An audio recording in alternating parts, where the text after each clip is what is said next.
जय माता की, जय माता की, बोलो गुरुदेव महाराज की जय। सागर से भी अधिक गहराई है जिसकी, हिमालय से भी अधिक ऊंचाई है जिसकी, आसमान से भी अधिक असीमता है जिसकी, और धरती से भी अधिक सहनशीलता है जिसकी, ऐसे मेरे गुरुदेव को शत शत प्रणाम। जय माता की। A true devotee to Guru is the one who attains eternal peace and is never engaged into the dreadful world. जो मनुष्य अपने गुरु की चिंता करता है, उनका सुमिरन करता है, जो गुरु के चरणों में दान करता है, भजन करता है, वह इस जीवन में कभी भी नहीं हारता। गुरुदेव महाराज कहते हैं कि दान करने से धन जाता है परंतु लक्ष्मी नहीं, घर में वृद्धि होती है हानि नहीं, क्योंकि गुरु दरबार में देने के लिए दान, लेने के लिए ज्ञान और त्यागने के लिए अभिमान सबसे सर्वश्रेष्ठ है।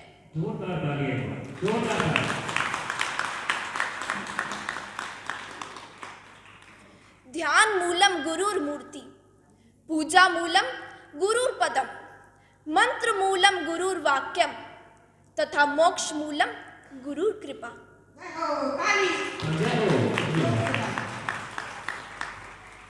जब गुरु की मूर्ति सामने हो, गुरु सामने हो, तो सब कुछ छोड़कर हमारा ध्यान केवल उनमें होना चाहिए, उनकी सेवा में होना चाहिए।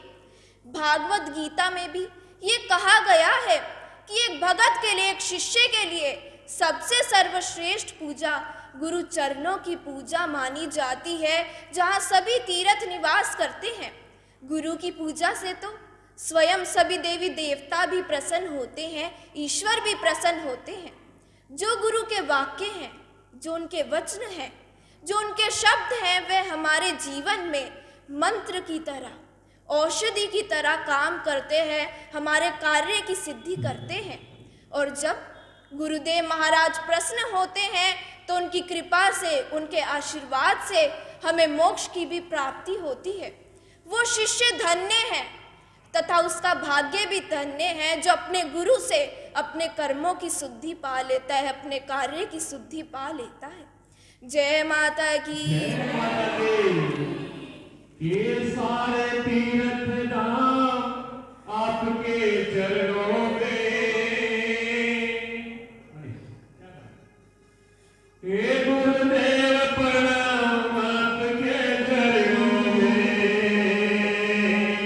सारे तीर्थ धाम आपके चरणों में,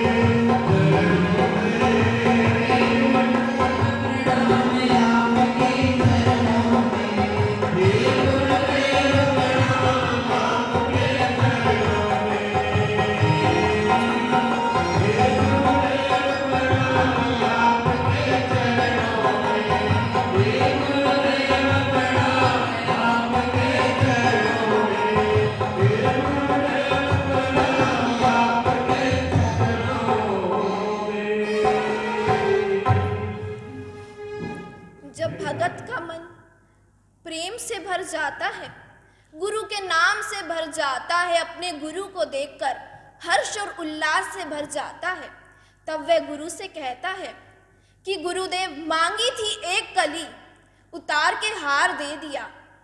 मांगी थी केवल एक कली, उतार के हार दे दिया। चाही थी एक धुन, आपने तो अपना सितार दे दिया। चाहिए थी एक धुन, आपने तो अपना सितार दे दिया। कितनी बड़ी बात है, बोलिए सच्चे दरबार की। ये झोली तो बहुत ही छोटी थी मेरे गुरुजी, मेरी झोली तो बहुत ही छोटी थी गुरुजी, पर तुमने तो हंसकर ये सारा संसार दे दिया। जय हो, जय हो। बोलो गुरुदेव महाराज की जय। बोल जगदिया जोता वाली माता तेरी सलाही, सुंदर सी गुफा में ज्योत जगमगा रही है, सदियों से जहाँ सारी दुनिया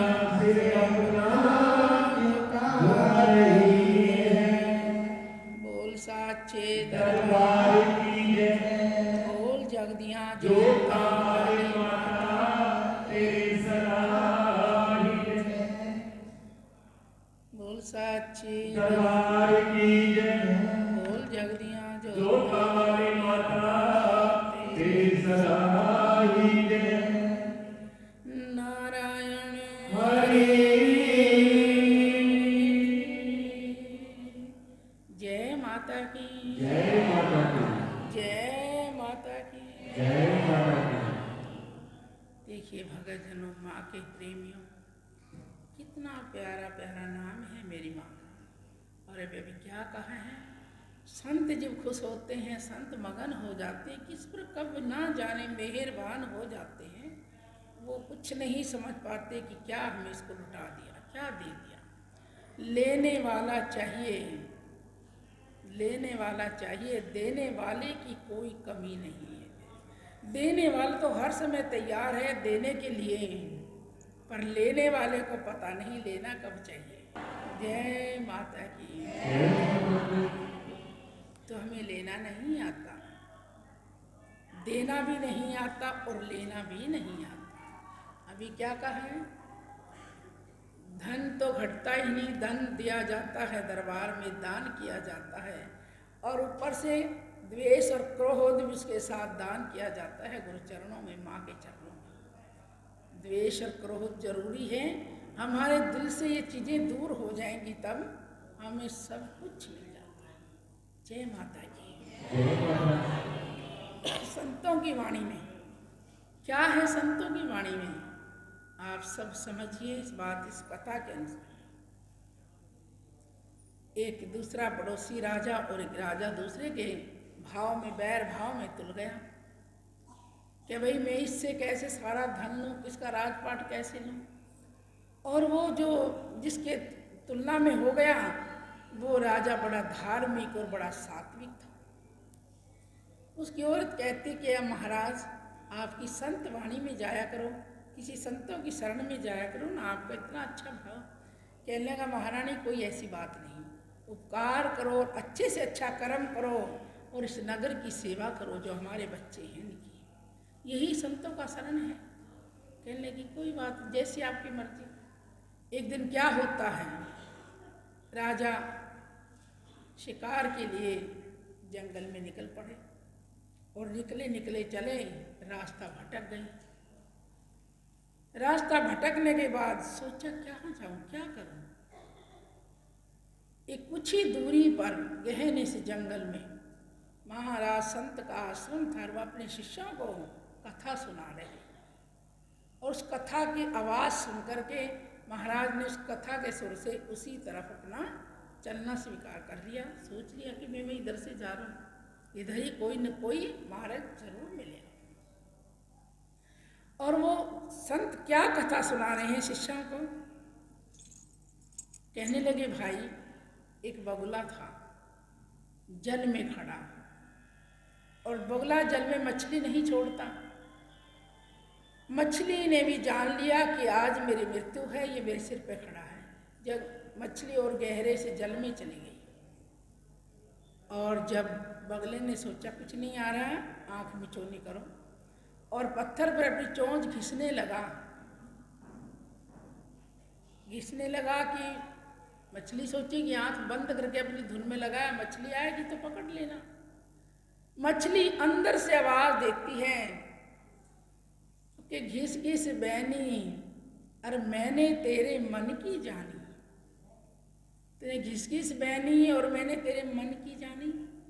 बगला बोला आज मुझे कुछ मिलने वाला नहीं, ये मछली तो बड़ी होशियार मिली, आज मैंने जो सब कुछ जान गई। कुछ नहीं मिला। बगला मायूस होकर शाम को अपने घर चला गया। और ये कथा का वाक्या राजा के कानों में भी पड़ा कि इसका क्या मतलब है। भाइयों ने कहा कि मैं भी घूमता घूमता भटक गया और यहाँ कर मुझे भी मार्ग मिल गया है।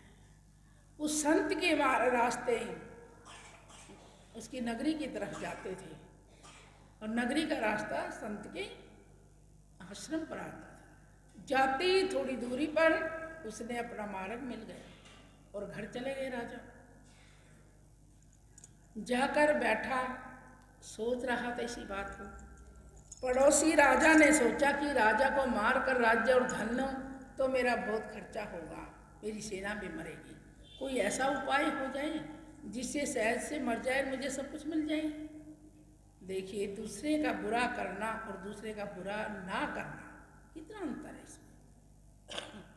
तो उसने उसकी सेव बना, लेकिन नहीं आता था दरबार का नहीं। कहले महाराज क्या सोच रहे हो? कहने लगा, मन में सोचा कि हाँ यही मेरा काम करेगा, कि मैं जो सोच रहा हूँ वो तू मेरा काम कर, और जितना धन चाहिए उतना ही ले। कि बोलो महाराज, कि उस राजा की सेव बनाने जाता है? कहाँ जी, अभी जाऊँगा आपके बाद, बस तो ऐसा करो कैसे भी कर उस राजा की मृत्यु कर दे तू, और जितना धन चाहिए उतना ले ले मुझसे। कहेंगे महाराज ये कोई बड़ी बात थोड़ी है मेरे लिए, जब मैं गर्दन पकड़ता हूँ, मुंह पकड़ता हूँ, सिर पकड़ता हूँ, तो मेरे आगे कुछ भी बड़ा नहीं है, आगे जाओ। तो नाई ने सोच ली कि आज इस राजा को मारना ही है, उसे धन लेना है। लोभ, लालच बहुत बुरी चीज है, आदमी को सभा में नंगा कर देती है लालच और लोभ। लेकिन समझ नहीं आती समय मैंने करना क्या है। तो जाकर के खुश हो रहा कि आज मुझे बहुत धन मिलेगा और राजा का भी सफाया हो जाएगा। जाकर के राजा की हजामत के लिए पहुंची और अपना उस्तरा निकाला और तेज करने लगा, और मन में खुश हो रहा, घबराहट भी हो रही, दोनों काम हो रहे कि धन मिलेगा लेकिन ये काम हो जाए। और राजा अपनी कुर्सी पे बैठा बैठा सोच रहा महाराज की बात को। महाराज ने कहा, अगर एक घिस पहनी और मैंने तेरे मन की जानी। राजा ने 2 बार 3 बार कह दी ये बात, नाई के मन में खटक गई, हो महाराज तो सब जान गए, तो जानी जाने, इनको तो पता चल गया, ये मेरे वहाँ तक पहुँचने से पहले ही मुझे कैद कर लेंगे। छोड़कर हाथ डरने लगा, सब कुछ छूट गया हाथ में से, जो सामान था सब गिर गया। कहने लगा महाराज मुझे माफ़ कर देना, महाराज मुझे माफ़ कर देना, मुझसे गलती हो गई। महाराज कुछ नहीं बोले। कहने क्या हो रहा है? कि महाराज मुझे क्षमा कर देना, मैं धन के लालच में आ गया था, और दूसरे राजा ने मुझे कहा कि आज इस राजा का सफाया ही कर दे, मैं तेरे को धन दूंगा, मैं धन के लालच में आ गया। महाराज मुझे क्षमा कर देना, कैसे भी हो मुझे जो सजा दे मंजूर है, महाराज मुझे क्षमा कर दो। बार बार यही शब्द बोल रहा है और चरणों में लेट जाता है। तो महाराज जब भी कुछ नहीं बोले, राजा ने मन में सोची कि मेरे घरवाली जो कहती थी, मुझे महारानी कहती थी जो, वो ठीक ही कहती थी कि संतों की वाणी सुननी चाहिए और संतों के संग में जाना चाहिए। यानी एक ही शब्द ने, संत के, गुरुदेव के एक शब्द ने मेरी जीवन बचा दिया, मेरे को नया जीवन दिया। अगर मैं पूरे वचन सुनूं उनके साथ रहूं तो मुझे पता नहीं क्या मिल जाएगा। अरे वाह, उस नाई से कुछ धन दे करके उसको वापस लौटा दिया, जाओ कोई बात नहीं। जब उन्हें सब सच बता दिया तो इसलिए मैं तुझे और धन दे रहा हूँ तेरी सच के ऊपर। आइंदा किसी का भी बुरा नहीं करना। नहीं महाराज, कभी किसी का बुरा नहीं करो। वहाँ से अपनी रानी से जाकर सब बातें बताई। आप ठीक कहती थी, कभी कभी संतों के संग में भी जाना चाहिए, गुरुओं के संग में भी जाना चाहिए। हम दिनचर्या में सुबह शाम इतना काम करते हैं, हर काम को निपटाते हैं, लेकिन हमें गुरु शरण में, गुरु आश्रम में जाने के लिए समय नहीं है। आप रोज कहते थे अभी देर हो गई, सभा में बैठना, अभी ये हो गया वो हो गया।